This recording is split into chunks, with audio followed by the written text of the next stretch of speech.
로마서 5장의 소 제목을 보면 의롭다 하심을 받은 사람의 삶이라 되어 있습니다. 어떻게 우리가 의롭다 하심을 받게 되는지, 또 그렇게 의롭다 하심을 받은 사람의 삶은 어떠한지 알려주고 있습니다. 먼저 1절 하반부에 주 예수 그리스도로 말미암아 하나님과 화평을 누리자라는 말씀이 있는데요. 여기서 하나님과 화평을 누리자는 말씀은 하나님과 화평을 누리고 있다 혹은 누리게 되었다로 번역하는 게 맞겠습니다. 그러니까 우리가 하나님과 화평을 누리게 되었는데 그것이 예수 그리스도로 인하여 가능하게 되었다는 것이죠.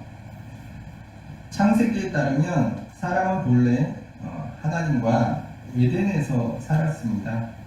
참고로 에덴이란 어떤 특정한 장소로 생각하시지 마시고요. 하나님 나라를 상징하는 것으로 보시면 되겠습니다.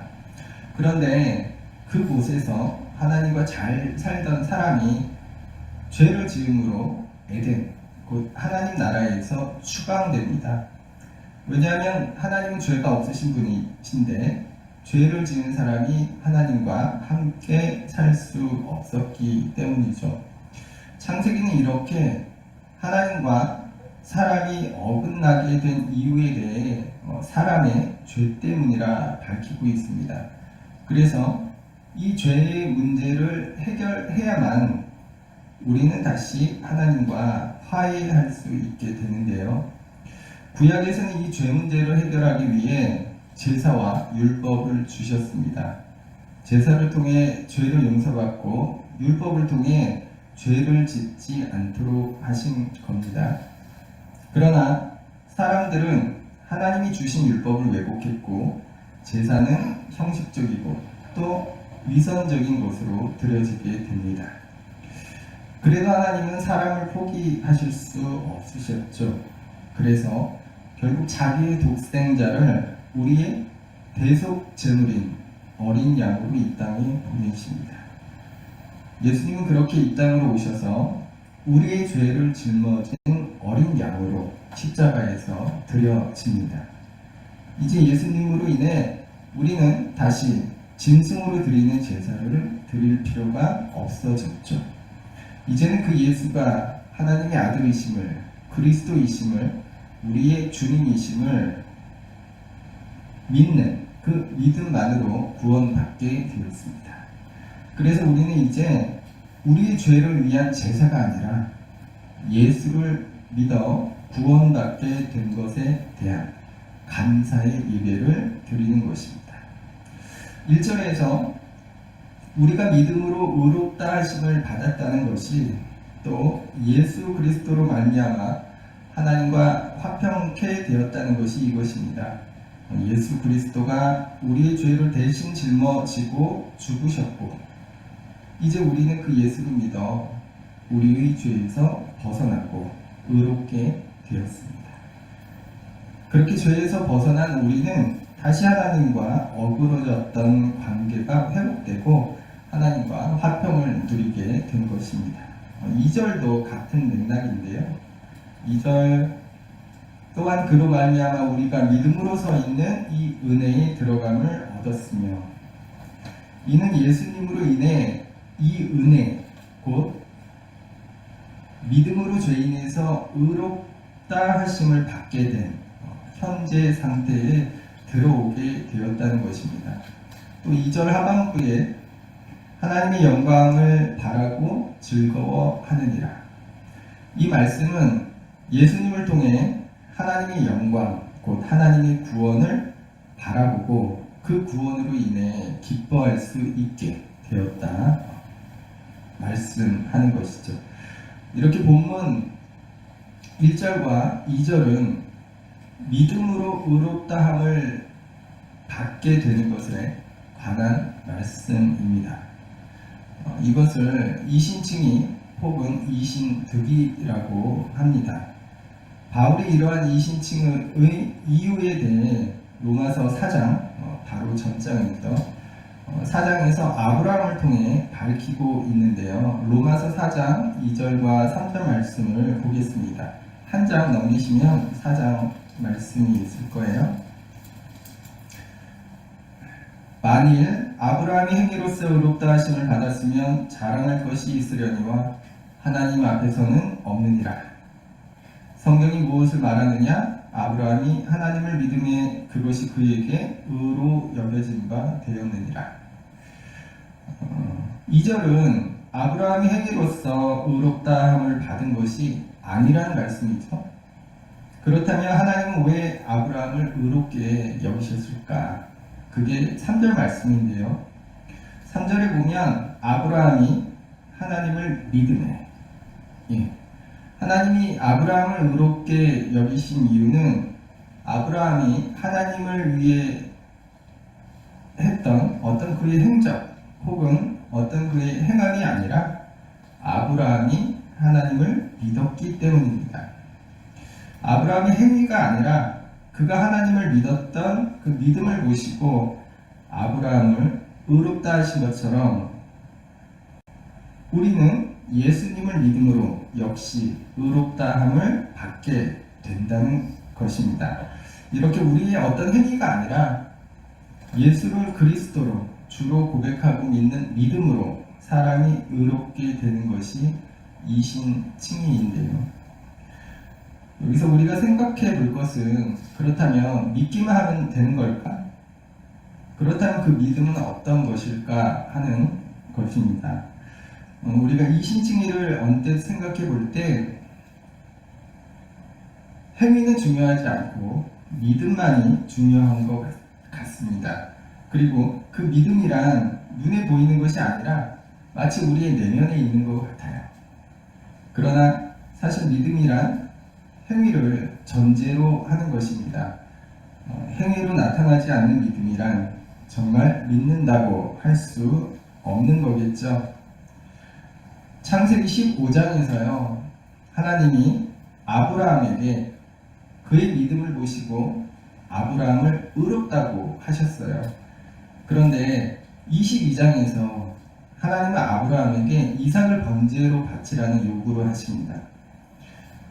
이는 아브라함 입장에서는 말도 안 되는 요구였어요.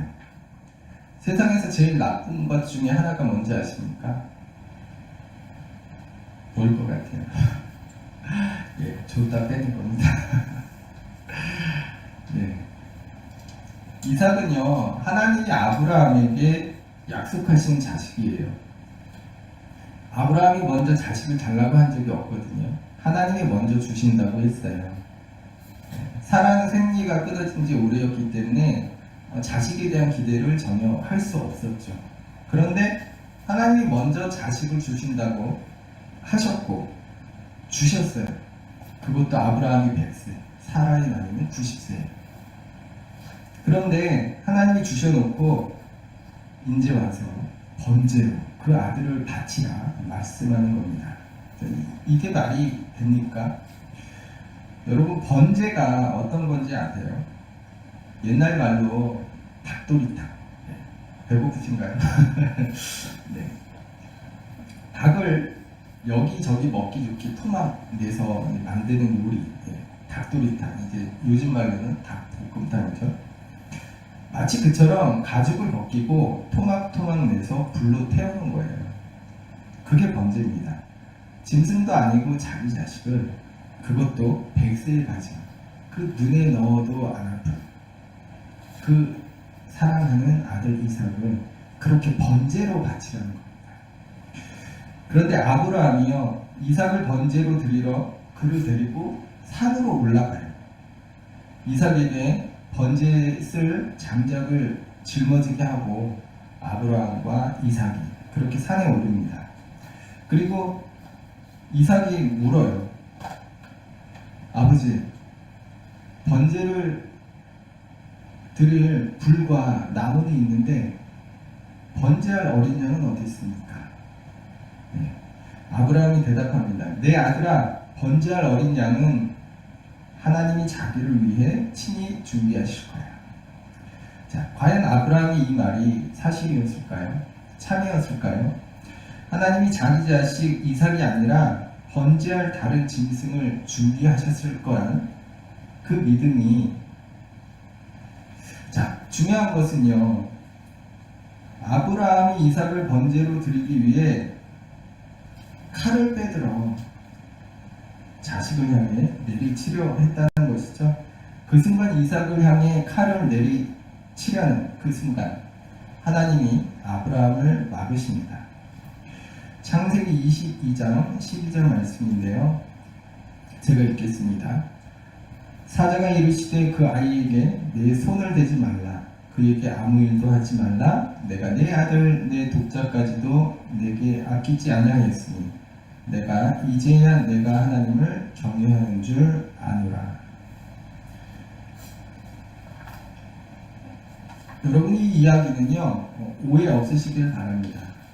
하나님이 사람을 시험한다는 그러한 교훈을 주기 위한 이야기가 아니고요, 믿음이란 결국 행위로 나타난다는 교훈을 줍니다. 아브라함이 이삭 대신 하나님이 준비하신 순양을 번제로 드리고요, 그 땅 이름을 여호와 이레라 부릅니다. 여호와 이레, 하나님이 준비하신다는 뜻이죠. 이삭을 번제로 바치라는 하나님의 무리한 요구를 들었을 때도, 끝내 산에 올라 이삭을 칼로 내리치려 할 때도 아브라함은 하나님을 믿고 있었다는 겁니다. 하나님이 그 모든 것을 준비하고 계시고 아브라함에게는 선하신 하나님에 대한 믿음만을 요구하셨다는 것이에요. 그러니까 창세기 15장에서 아브라함의 믿음을 보신 하나님이 그를 의롭다 하셨는데, 창세기 22장에서 아브라함은 그의 믿음을 행위로 보인 겁니다. 여러분, 이처럼 우리가 믿는다면 그 믿음은 아브라함처럼 행위로 드러나야 합니다. 그게 믿음입니다. 행위로 드러나지 않는 믿음이라는 것은 진짜라 하기 어렵겠죠. 그렇지 않은가요? 이제 저 앞에 9살 난 제 아들이 더 어릴 때는요, 실제입니다. 제가 아들아 하면서 팔을 벌리면 뛰어와서 자기 몸을 던졌어요. 아빠가 받아줄 줄 믿고. 그런데 얘가 좀 크면서는 안 그래요. 이제 물리적인 걸 생각하는 것 같아요. 혹시 내가 이만치 컸는데 내 몸을 날리면 아빠가 받을 수 있을까? 이런 걱정. 그러니까 이제는 안 뜁니다. 자기를 아빠에게 못 맡기는 거예요. 물론 제 자식에게 믿음을 주지 못한 아빠의 책임도 있겠지만 우리와 하나님 사이도 이와 같습니다. 하나님을 믿는다고 하지만 내가 알고 있는 것들이 그걸 못하게 막는 거예요. 그래서 우리는 입술의 고백으로는 믿는다고 하면서도 우리 삶에서는 그렇게 살지 못하는 겁니다. 우리가 믿음대로 살지 못하게 만드는 내가 알고 있는 것들이 뭘까요? 이성적인 것들이라 할 수 있겠는데요, 계산적인 것들. 이렇게 하면 내가 손해보지, 이렇게 하면 내가 더 많이 가질 텐데, 이렇게 하면 내가 더 높아질 텐데, 이러한 것들. 하나님은 성서를 통해 우리에게 말씀하시잖아요. 너희가 나를 사랑하면, 너희가 나를 믿으면 내 뜻대로 살아야 해. 그리고 그 하나님의 뜻은 고아와 과부와 나그네에 있죠. 너희가 잘 살기 바라지만 너 혼자 잘 사는 거 원하지 않아. 나는 모두가, 너뿐만 아니라 다른 사람들도 행복하게 살기를 바래 하시는 그런 하나님의 뜻이 있는데요, 우리가 그렇게 살지 못하는 이유가 거기에 있습니다. 내가 그들을 돕기 위해 내 것을 손해보거나 포기하면 안 될 것 같으니까. 부자 청년이 예수님께 영생의 비밀을 물으러 왔다가 영생의 비밀을 알게 됩니다. 그런데 그 부자 청년이 영생의 비밀을 알고도 예수님 곁을 떠나잖아요. 그때 부자 청년에게는 그 믿음이 그의 재산을 가난한 자에게 나눠주는 것으로 드러나야 했습니다. 그런데 그는 그렇게 하지 못했거든요. 다만 근심하며 예수님 곁을 떠났어요. 우리가 믿음으로 의롭게 된다는 것은 우리의 어떤 행위나 공로로 인한 것이 결코 아닙니다. 다만 우리를 위해 죽으신 또 다시 사신 그 하나님의 아들 예수님을 그리스도로 우리 주님으로 고백하는 믿음으로 되는 것입니다. 그러나 그 믿음은 마음속에만 머무는 것이 결코 아니에요. 겉으로 드러나는 것이고요. 우리의 삶 속에서 행위로 표출된 것, 그게 바로 믿음입니다. 그리고 그러한 믿음을 가진 자에게 하나님이 너는 의롭다 하십니다. 이게 바울이 믿음으로 인해 의롭다 하심을 받는다고 한 그거예요. 믿음이란 내면적인 것이 아니라 실체가 있는 겁니다. 그러므로 여러분이 믿음으로 의롭다 하심을 받았다 믿으신다면 여러분의 삶에서 그 믿음을 행위로 드러내며 사시길 바랍니다. 자, 여기서 끝내면 좋겠는데 오늘 본문이 많이 나왔네요. 자, 오늘 본문 3, 4절을 봅니다. 다만 이뿐 아니라 우리가 환난 중에도 즐거워하나니 이는 환난은 인내를, 인내는 연단을, 연단은 소망을 이루는 줄 알미로다. 사도 바울은요, 이어서 뿐만 아니라 환난이 와도 소망이 있게 견딜 수 있다고 해요. 우리가 환난과 같이 어려움 속에서 갖는 소망이 헛되지 않은 것은 하나님의 사랑을 우리가 확증 받았기 때문이라 합니다. 자, 본문 5절에서 8절 거기에서 그것을 밝히죠. 자, 5절, 6절, 7절, 8절 말씀을 우리 한번 같이 읽겠습니다. 소망이 우리를 부끄럽게 하지 아니함은 우리에게 주신 성령으로 말미암아 하나님의 사랑이 우리 마음에 부음바 되니 우리가 아직 연약할 때에 기약대로 그리스도께서 경건하지 않은 자를 위하여 죽으셨도다. 의인을 위하여 죽는 자가 쉽지 않고 선인을 위하여 용감히 죽는 자가 혹 있거니와 우리가 아직 죄인 되었을 때에 그리스도께서 우리를 위하여 죽으심으로 하나님께서 우리에 대한 자기의 사랑을 확증하셨느니라. 우리 삶에서 어떠한 시련이나 환난이나 고통 안에 있더라도 우리가 소망을 가지는데요. 그 소망이 헛되지 않은 것은 하나님이 우리를 사랑하시는 것을 우리가 확실히 알기 때문이다 말씀합니다. 예수 그리스도의 십자가를 통해 하나님이 우리를 사랑하심이 확증되었기 때문에 우리는 어떤 고난이나 시련이나 환난 앞에서도 그 선하신 하나님이 우리를 결국 구원하실 거란 그 소망과 그에 대한 믿음을 가질 수 있는 겁니다. 그리고 그러한 소망이 있기에 우리가 환난 앞에서도 기뻐할 수 있다, 이렇게 사도 바울이 말하고 있습니다. 그런데요, 과연 그럴까? 여러분, 사도 바울이 결국 어떻게 됐어요? 순교했습니다. 예수님의 수제자 베드로는 어떻습니까? 역시 순교했죠. 그것도 십자가에 못 박혔는데 거꾸로.